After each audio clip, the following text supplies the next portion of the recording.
I'm AJ Bianco from Podcast PD, a part of the Education Podcast Network, just like the show you're listening to now. Shows in the network are individually owned, and opinions expressed may not reflect others.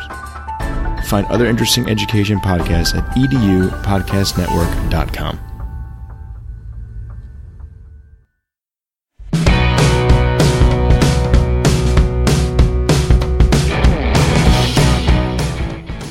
Welcome to episode 93 of the Google Teacher Tribe podcast, your source for the latest Google for Education news, tips, tricks, and ideas you can use in class tomorrow. I'm Matt Miller from Ditch That Textbook. And I'm Casey Bell from Checkup Learning. And guess what, Matt? What? We hit 1 million downloads last week. Yay! It finally happened! Woo!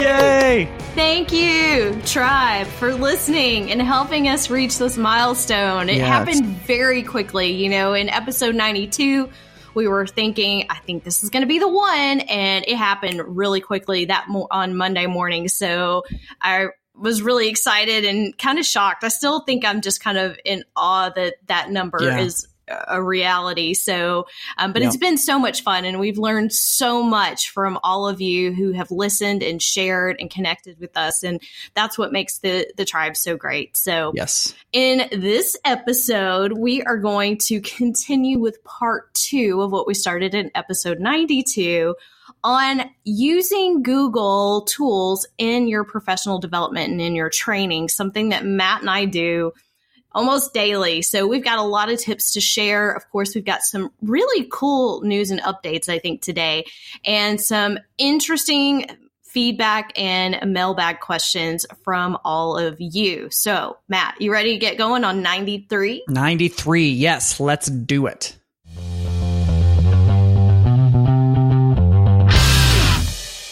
So to kick off our news and updates for this week, I want to tell you about something cool that's been added to Google Earth. And I was just telling Casey, you know, if I was still in the classroom teaching high school Spanish, this is something that I would grab onto super, super quick. So this one, it's a post called Follow the Journey of 13 Latino Trailblazers. And this is something that they've mixed into Google Earth. So what they've done is they've selected these 13 Latino trailblazers, you know, people from the Hispanic community that have made a difference. And they've charted different places around the world where you can go visit, either through Google Maps Street View or through a photosphere or some kind of like 3-dimensional virtual reality type of thing. And so we've got some examples like Celia Cruz, the great singer. We've got Roberto Clemente, the baseball player from the Pittsburgh Pirates. And they tell you about where they're from. They show you where they're from and where they lived, but then they also tell you about their impact too. This is a really neat collection that they've got within Google Earth. So if you load this up, then you're able to click through all of these different trailblazers and see where they're from and actually kind of walk around and get a feel for it. So this is yet another example of how you can really bring the world to your classroom through some of these 3D maps. You know, it's the next best thing to actually going and visiting someplace is getting to see it like this. And whenever they curate a bunch of these places together in a list like this, it's super, super useful. So you definitely have to check this one out. I love it. I think that's great. I love the fact that they are also helping us learn about these Latino I still can't say the word, trailblazers. I've had too much tea today, y'all.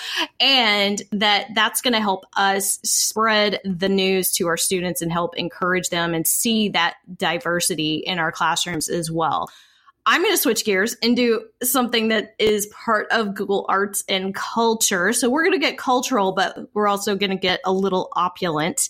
Yay, Google Arts and Culture. Yay. Yay, Google Arts and Culture. Yay. In this one. So this is from the Keyword blog, and it's called Make the Palace of Versailles Yours on Google Arts and Culture. And the Palace of Versailles, I think, is hands down one of the most opulent palaces that I've never seen in person, but I have seen online. In fact, I actually regret when I was in France that I didn't take the excursion to go see this. But now I don't have to. I can do it from the comfort of my home, thanks to Google Arts and Culture. And what they have done is they have collaborated with Google, and they're building this entire history gallery of the exhibits in 3D. So you're going to be able to immerse yourself or your students, if you wish, in a new app that's called Versailles Vr. And they're claiming it's a technological first in the cultural world to take visitors on a virtual reality tour of the Royal Grand Apartments, the chapel, and the opera. That alone is already feeling way above my pay grade. So to capture this, they have, and it's extremely high definition, of course. Just looking at the images and the video they have online, you kind of just stop. I mean, it's just jaw dropping to see this and to see the amount of craftsmanship and artistry that has gone into the palace, but to be able to immerse ourselves in the VR experience. And even if the Versailles Palace doesn't fit into your curriculum, I like what they're doing with this. I think this shows where we're going and how we will be able to explore other things in our classrooms in these types of experiences. We already can in some instances, but it's only growing and becoming a more robust resource. Google is making some changes to keep you to maintain your privacy and to keep you secure. It's little things that they've continued to do. I know Google has been under fire in the past about some of the ways that they handle data. Of course, a lot of the big technology companies end up with that stuff, and hopefully all of our products end up a little bit better because of it. So here are some of the things that they're going to be doing. One of them is they're incorporating incognito mode in Google Maps. So whenever you use Google Chrome, for instance, you can switch on incognito mode, and it doesn't keep you logged into your account, and doesn't take any of your location data or anything like that. Which is kind of nice if you want to see, for me, for instance, I'll use incognito mode sometimes to, see what it looks like if you're logged out, or, there's a wide variety of reasons you might use it. In fact, we've got a link in the show notes to a post that Casey published on the Checkup Learning blog about reasons to go incognito. So, you're going to be able to do that in Google Maps so that any of your searches and any of your directions and everything, don't end up in your Google account. They're also expanding auto delete on YouTube. So, in the past, you've been able to delete your location history and your web and your app activity. Now they've changed it to your YouTube history also. So you can set it so that it will keep your data for 3 months, for 18 months, and then automatically delete it, or you can just delete it manually whenever you want. So that's one that's coming in. There's also an ability to control your privacy with your voice within the Google Assistant. Casey and I were just talking about how Apple has come under fire for how contractors were able to listen in to people's queries to Siri. And I'm guessing, maybe in response to that, this is coming along too. And so you can ask, who, the GOOGLE. See, I'm trying not to trigger anybody's device here. See how I do that, Casey? Yeah. So you can ask that certain person to delete all of your assistant activity. And so it's as simple as asking, delete the last thing I said to you, or delete everything I said to you last week. So they're making it really easy to do that. And then there's also there's also some stuff going on as far as your security. There's this tool called Security Checkup that helps users by automatically detecting potential security issues to their Google account. So lots and lots of things that you can do to keep yourself safe and secure and maintain your privacy. And the next share that we have was actually released the same day. So I think this was part of the package that Google was releasing that has to do with safety and security. And this one is about a tool called Password Checkup. And I hadn't looked at my password manager in Chrome in a while. And well, it just came out today, so I guess I shouldn't be complaining. But it is a checkup to help you see if you've got some weak passwords, how to fix them. The article actually states that 1 in 4 Americans use common passwords like ABC123 or password, with the @ symbol for @. Nobody does that, right? Nobody listening has a weak password, I am sure. Of course not. So anyway, we have to fix these things because data breach has become a real issue. And I'm sure almost everyone listening has had their information breached in something, whether it was the Target credit card or whatever it was. I feel like I get those notifications all the time that it's just part of the world that we live in. But I love that Google is taking steps to help us. And we'll have this password checkup. So if you go into Chrome and you go to your password manager, which by the way, passwords.google.com is how you can get there, you'll see a new pop-up at the top that just says password checkup, I should say. And it will run a scan of all of your passwords. I'm a little afraid to do that on air. I think that might take the rest of the episode for it to get through mine. But that's one thing that looks really awesome. And then at the end of the article, they also mentioned that coming soon, always on protection with Google Chrome.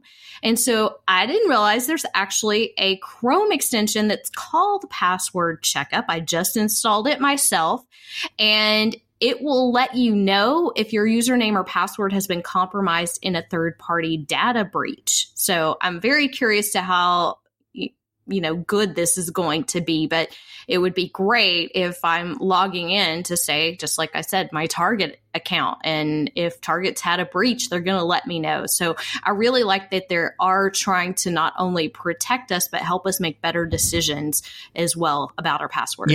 Yeah, that's super important. I know, for me, I've had a couple of minor security breaches where I needed to change it. And I realized, my goodness, my password just is not strong enough. And it happens. Even if it hasn't happened to you before, it does happen to people. So yeah, all good things. If you want to check up on any of those links and find out more, you can head to our show notes at googleteachertribe.com/93.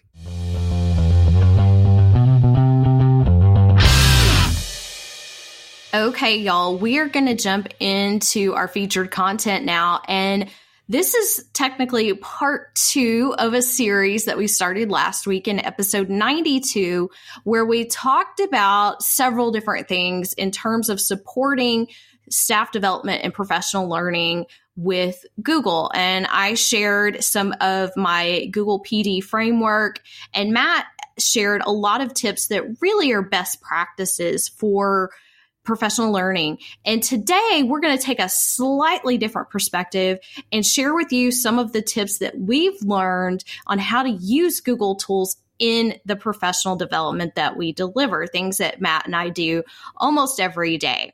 So I'm going to kick things off and start with the idea of using Google Sites for workshops. So when I'm doing a conference presentation that's, like a breakout session, 50 minutes, 1 hour, whatever it is, I typically just share the slides, and I actually share the published slides, which I can talk a little bit later. But when I do a full-blown workshop, just sharing a slide deck doesn't quite cover everything that I'm getting into when I have a group for a full day or even multiple days. So I do use Google Sites when I deliver a workshop so that I can make it the one-stop shop for everything they need. So there's never a, where's that other thing you shared? Where's that link? Or what slide was that on? So that they have everything in one place. I usually organize it by day if it's multiple days, so they can go to the day 1 page or sub pages and get all of that information. I do embed the slides right there on the page inside of Google Sites. And that's why Google Sites is so great, because it works so well with all of the Google tools. And especially if I'm teaching Google, I'm also modeling then a use of Google Sites. I do also like to keep outside links in the menu. So if you didn't know this, in your menu, you can link to internal pages or actually have those links go to outside resources, which oftentimes I might be sending them out to my own blog or to Ditch That Textbook for a resource, or getting different templates in Google Drive or wherever it is. So I want that one-stop shop for my participants. I try to make it as easy as possible. And when I kick things off and this is actually true if I'm doing a workshop or a breakout session, I give everybody one link. I call it the one link to rule them all. And if you think about that in terms of taking notes, I try to put everything in that one link so that they don't have to worry about taking copious notes and getting every link down, and everybody's taken like 20 million pictures of your slides trying to remember everything. Make it easy for your participants and create that one-stop shop and give them that one link to rule them all. That's super important. And that's something that I've done as well. I haven't used Google Sites as much as I have my blog, my website. I usually set up a page on ditchthattextbook.com, but I mean, there's no real difference between that and creating a Google site. And like you said, since sites work so well with all of the Google tools, it's easy to pull in, a document or a slide presentation and just drop it in there. It ends up being a really good way to model, just like you said. Plus, when you've got those documents and other things put into your sites and they constantly update, that's just, it's a really, really great option for professional development. As far as giving people a place to kind of like interact with each other, I've found that Google Slides is a really good way to do that. I know we've talked in the past about doing an idea called shared slides. Shared slides is where you make one Google slide presentation.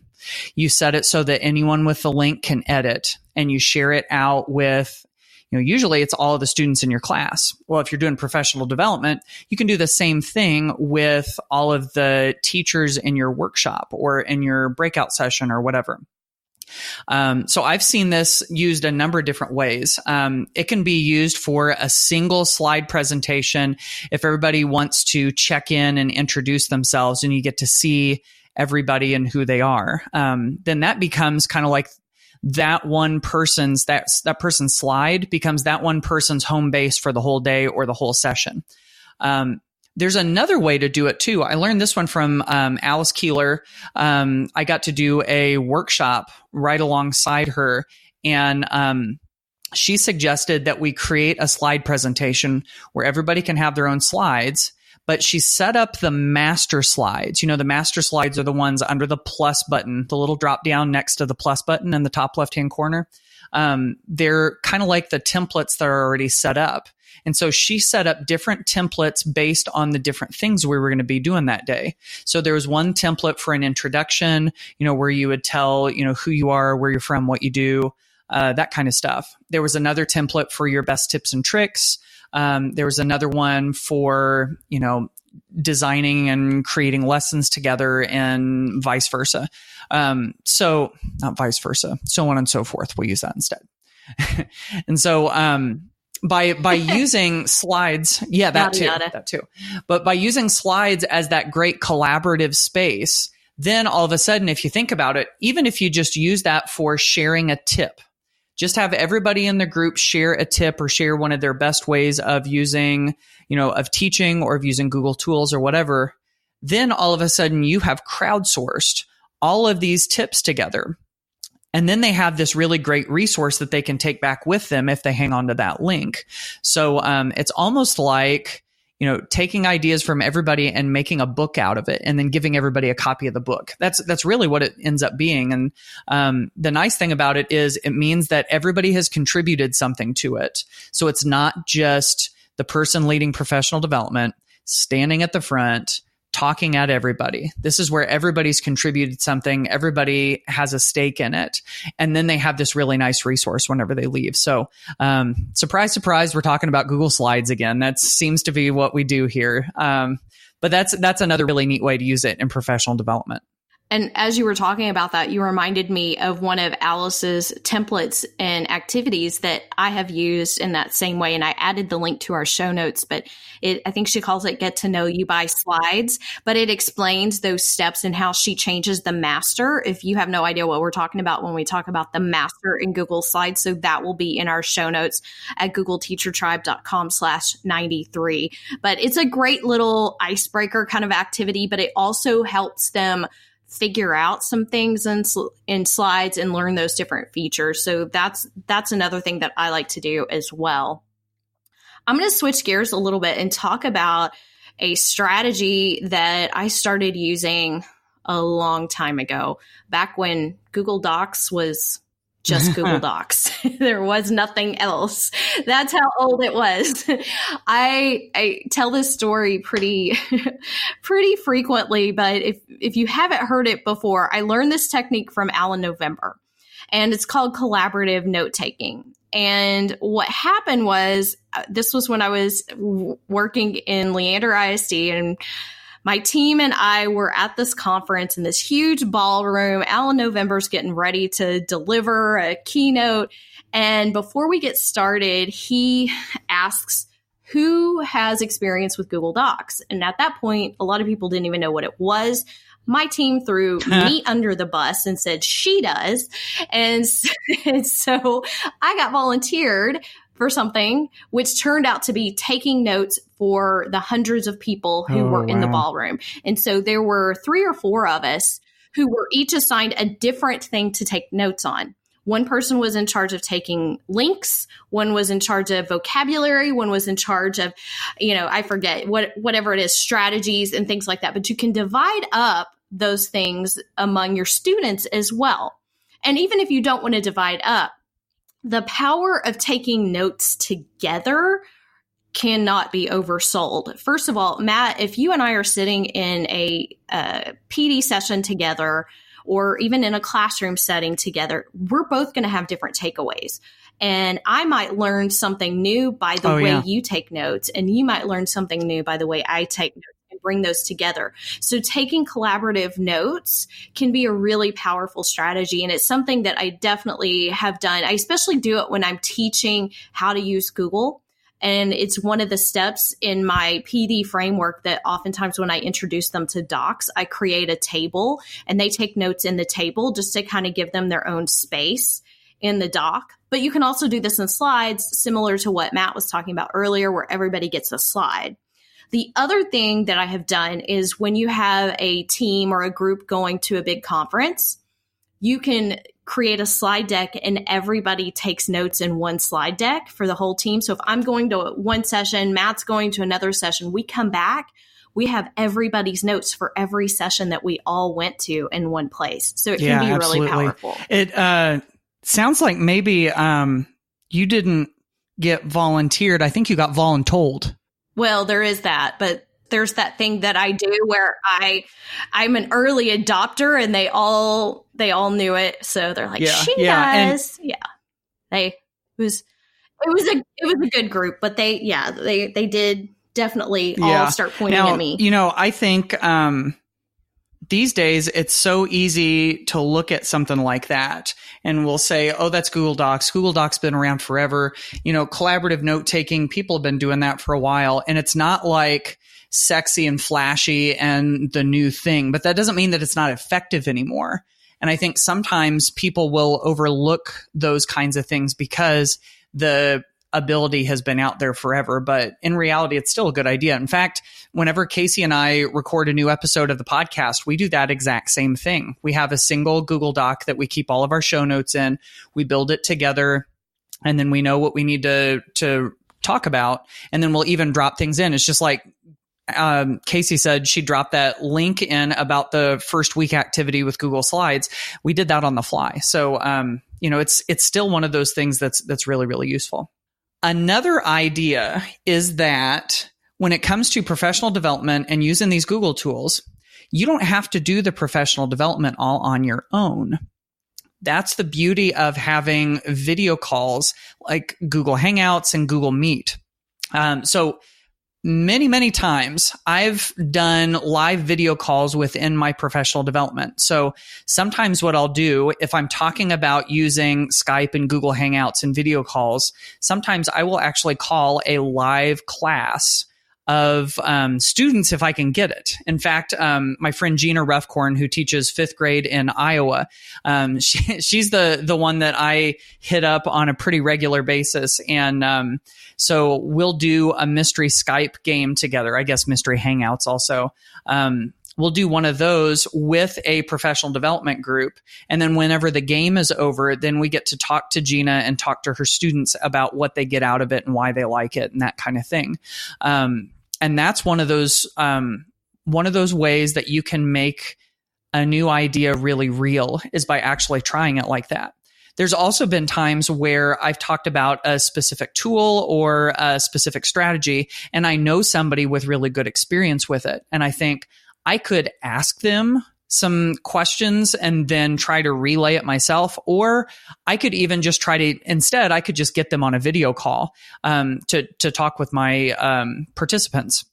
And so, I wouldn't want to try to do that for 2 hours of a 6-hour workshop, like the same person talking at them, because then you start to wonder, well, why did they bring you in? But in certain instances, if you can bring in an expert or, the author of a book that they're reading or something, that's a neat way to amplify that regular professional development experience and get them connected with some people that can really help them out. And I think you hit on a really important part right there, is us modeling the strategies that we're actually talking about in the classroom. One of my pet peeves is getting the sit and get and learning something that has nothing to do with sit and get. In fact, in one of my former school districts, I went to a small group instruction training I will never forget. And guess how it was taught? Whole group. So, when we practice those strategies and model those, if you expect teachers to take the things that you're taking away, then we have to be willing to jump in and show them what that looks like you're doing with the Hangouts and the mystery Skypes and things like that. But for instance, when I teach about choice boards, now it depends on how much time you have. Sometimes you just don't have enough time to do all of those things in a quick breakout. So keep that in mind before anybody starts calling me out. But, I do a lot of training on choice boards and how to make them digital and interactive. And so when I do a workshop on that, guess what? You're going to learn about choice boards by using a choice board. So keeping those things in mind as you design and plan, I think will be really, really useful. I'm going to switch gears a little bit and talk about something that probably everybody's interested in, and that's using Google Classroom for professional learning. And there are a lot of great ways to make a use of this tool and help teachers understand what that student side looks like.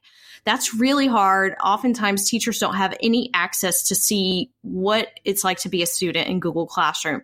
So, number one, if you're teaching Google Classroom, you should be using Google Classroom to teach that. But there's a lot of other things that I have used and that I'm hearing from other teachers that they are doing in terms of staff development and professional learning when it comes to sharing that in a blended learning environment. So you might be doing it face-to-face. You might be doing it asynchronous, where everybody's just logging in at a time that's convenient for them. Or you might have some sort of blended PD option that kind of brings both of those two worlds together. Now, I will tell you, because, and Matt probably agrees, but because we are usually working with mixed groups, unless we are going to one specific school, but most of the time I've got people who are coming from several different schools in one workshop. So it makes it really difficult to get everybody logged in and have access and all of that. So sometimes I don't really make use of Google Classroom as a tool in professional learning if it's less than a day or if the group is just too mixed and I don't know how much they have access to. Yes, you can use Google Classroom with a personal account. There's also a few more hoops to get through that people don't understand in terms of using that. So it involves a lot of back and forth, and I don't want to lose that valuable instructional time. So I have to weigh that out. So if it's going to take me 30 minutes to get everybody logged into Google Classroom, and I'm not teaching Google Classroom, then that's probably not a good use of my time. So keep that in mind. I know a lot of schools are beginning to set up a class in Google Classroom for their staff, and they disseminate announcements and information. Sometimes they will facilitate book studies or offer other types of PD and assignments inside Google Classroom. And I'm hearing really great reports. In fact, I would love to hear from you if you are doing this and how it's working, how you're setting it up, how teachers are remembering to go check. Are they getting the alerts? So that's one of the things that's great about Google Classroom, but can also be really annoying. Sometimes there are too many alerts. And just making sure that we're using it in that purposeful way, getting that experience as the student in Google Classroom while we're also promoting the other things that are going on in our schools, communicating and collaborating together to work on other initiatives inside of Google Classroom. Yeah, I think that's super important. And I agree with you. If you have a whole group from an entire school district, it's a really powerful way to do professional development.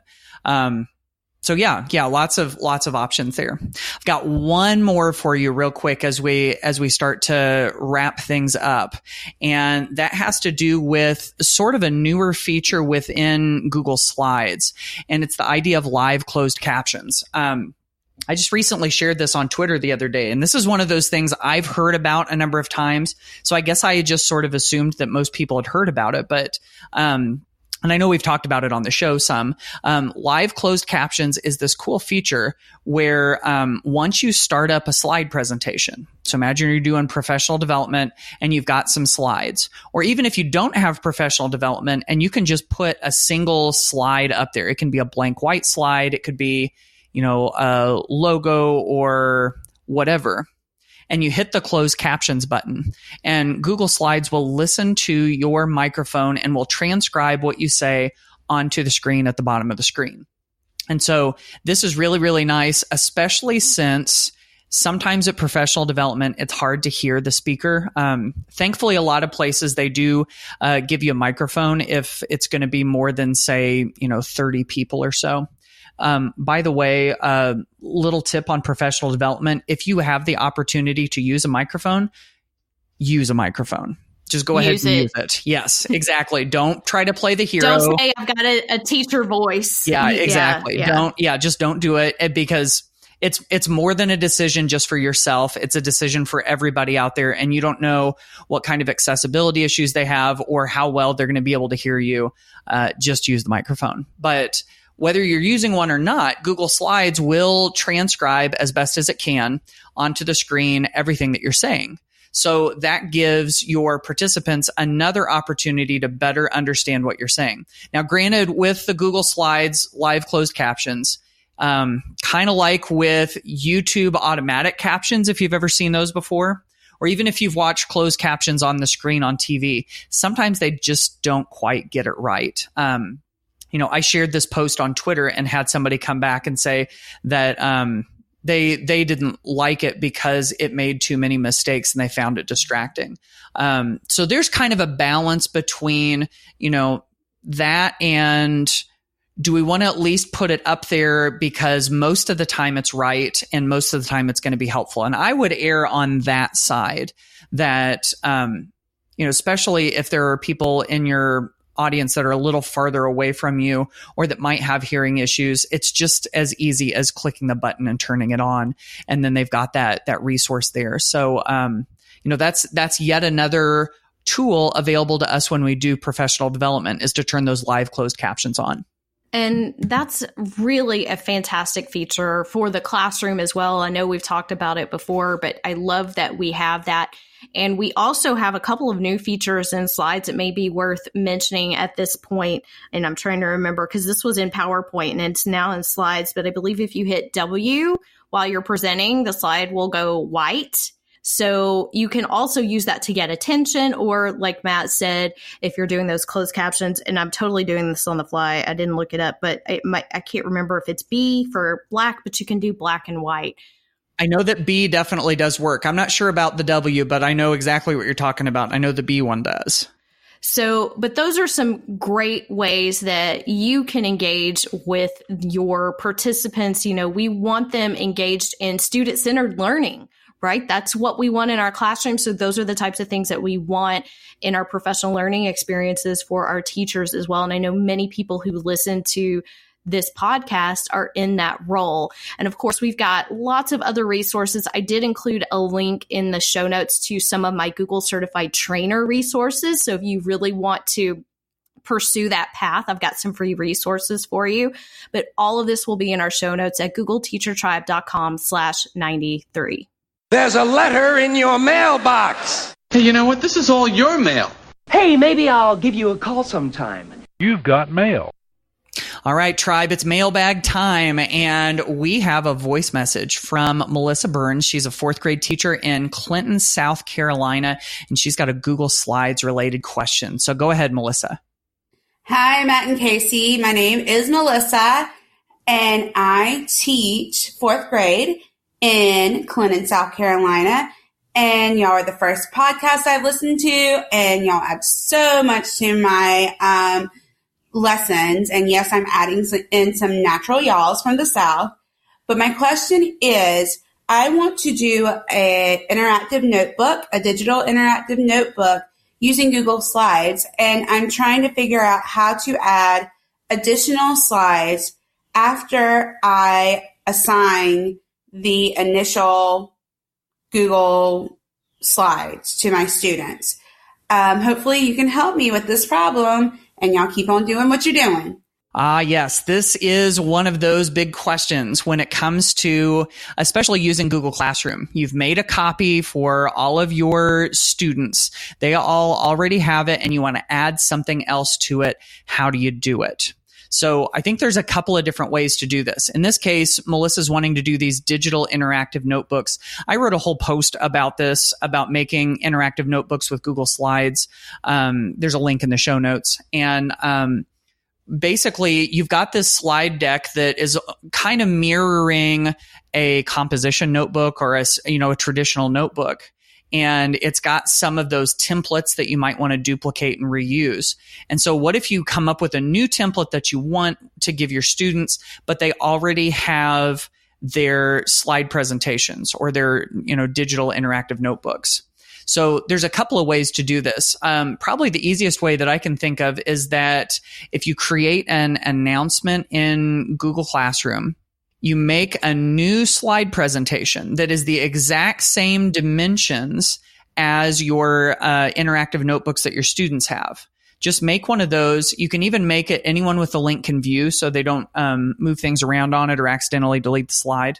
And then just have them open that up, so they'll go to that announcement, they'll open up that slide presentation, and then they can click on the slide. So just click on the little thumbnail over on the side and copy it. Go over into their interactive notebooks and just paste it. So that's probably the easiest way I can think of. If for some reason that doesn't work, they can always highlight all of the items on the slide, jump over into their interactive notebooks and create a new slide and just paste all that stuff in. And because your dimensions of your slides are the same in both of them, it should paste right in and they shouldn't have to do any resizing. So those are two quick and easy ways that I think that you can take something in a student slide deck that's already been shared out with them. And if you want to add that extra slide, those are a couple of ways you can do that pretty easily. Yeah, I wish it was easier to push out changes after you've already made those copies, but I kind of understand the back end of how that works. But copy and paste is still a great skill, right? How many times have I already used that today? So really good just practice for those kiddos. We have another mailbag entry, I guess I should say, we want to share. Did you jump into the mailbag today? I forgot. You didn't jump in. I didn't. No. I eased into the mailbag. It's like getting into the pool and you don't want to get too cold, Yeah, you just like slowly slide into the mailbag. That's what I did. Well, Our next mailbag item is from Michelle Coper. She is from Wisconsin, and it's more of a comment than a question. And so I'm just going to read this because it's pretty hilarious to me. I love listening to your podcast every week. I've gotten so many ideas that I've been able to share with staff. After listening to your PD tips, which I completely agree with, especially the problem solution topic, I just couldn't resist emailing him about the meatloaf comparison. And so she is suggesting instead of meatloaf, I'd like to think of it as a smoothie that I'm able to throw some greens into. So thought I'd pass it along for a more appetizing visual. So, Matt, you want to explain what meatloaf is in case anybody didn't listen to episode 92, which you should have, but in case. Which you should have. Yeah. Just in case you didn't. I was talking about how professional development can kind of be like meatloaf. Like, whenever we serve meatloaf at our house, our kids and our family, we like it and we know how it's going to taste. But if we want to make it a little bit more nutritious, you can grind up some cauliflower or broccoli and mix it in. And as long as it doesn't change the taste, then it's a little more nutritious and you're still getting what you want. And I thought professional development could be kind of like that. Give them what they want, but sneak a little bit of nutrition in there. And sneak in those veggies. Yes. And I was talking about that we have to eat our veggies PD as well. But then we got off track because I don't even like meatloaf. And so that was not something that was appealing to me. And then, Michelle, I have to confess, in my silly mood today, I'm reading this and I glanced at it and I thought you were talking about a meatloaf smoothie, which really just into a really gross direction. So I'll be thinking about a meatloaf smoothie all day and maybe lose my appetite. But thank you so much for joining in on the laughter. We do like to have fun here on the Google Teacher Tribe. But if you would like access to any of these things that we've been discussing in the mailbag, they will be in our show notes at googleteachertribe.com/93. Know what could really help you sort through these important issues? What? Orange mocha frappuccino! Yeah! Yeah! Come on, man! Yeah. Come on! You put the boom into my heart.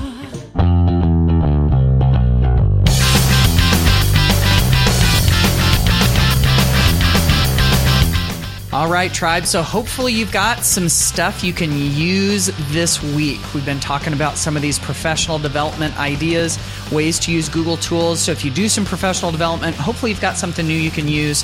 You know, we always strive to bring you those practical ideas that you can start using in class tomorrow. So we're so excited to reach 1 million downloads right along with all of you, because I know Casey and I really, really believe that this whole Google Teacher Tribe thing is about all of us together. Thank you again for listening to the show and for being so loyal to it. And I think that might be why we were extra silly today. So please forgive us. I think we're just really excited to hit 1 million. Yes, absolutely. So we will see you on the next episode of the Google Teacher Tribe podcast. Bye, y'all.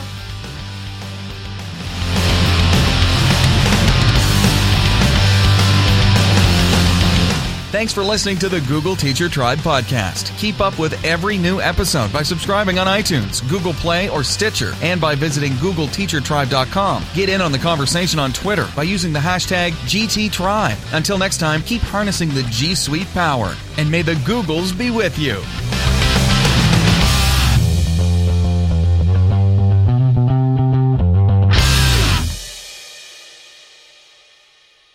He's like the voice assistant that's just like listening to us and we just forget. That's right. I'm going to start saying, okay, Nessie.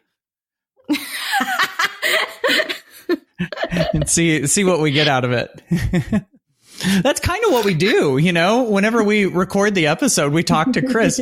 I think if we need to say something to Chris in the future, we need to start saying, okay, Nessie. Yeah, we need a summon. Hey, Nessie.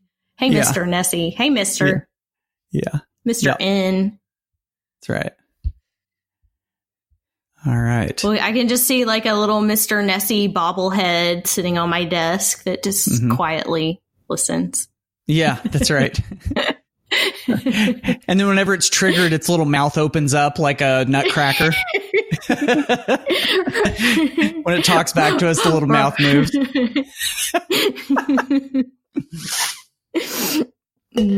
Oh my goodness! Oh, you Chris. can tell it's late in the afternoon. We got a silly thing going on today. I've got this brain fog. I think that was making me kind of goofy. You need to go to Starbucks and cut through the fog. I love it, and I love the fact that they are promoting those Latino trailblazers. Sorry, Chris. I told you I'm going to have trouble today. Nancy, delete that last statement. Start that all over. Hola, Nessie. That's right. That fits for this section. I like it. Oh, maybe I should be speaking in French since I'm about to talk about Versailles. There you go. Okay.